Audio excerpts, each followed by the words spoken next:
অষ্টপদী নৃত্য পর্ব। প্রথম বিষয় ভগবান বিষ্ণুর দশাবতার। দশাবতারের বর্ণনায় ফুটে উঠেছে ভগবান বিষ্ণুর 10টি রূপ।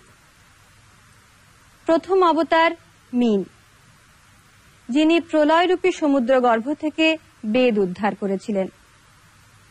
দ্বিতীয় অবতার কূর্ম, যিনি কচ্ছপ রূপে সমগ্র পৃথিবীকে নিজ পৃষ্ঠে বহন করেন।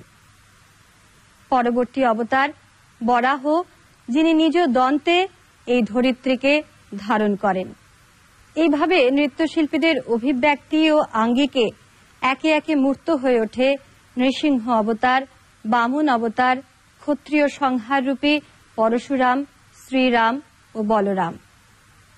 এরপরে নবম অবতার বুদ্ধ, যিনি পশু হত্যার বিরুদ্ধে প্রতিবাদ করে অহিংস নীতি প্রচার করেন।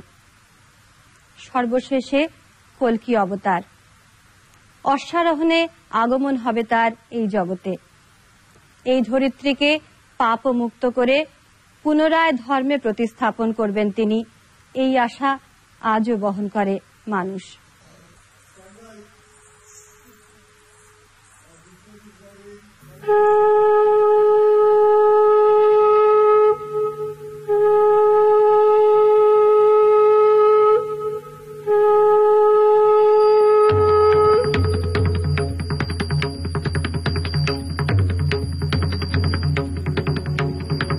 यदा यदा हि धर्मस्य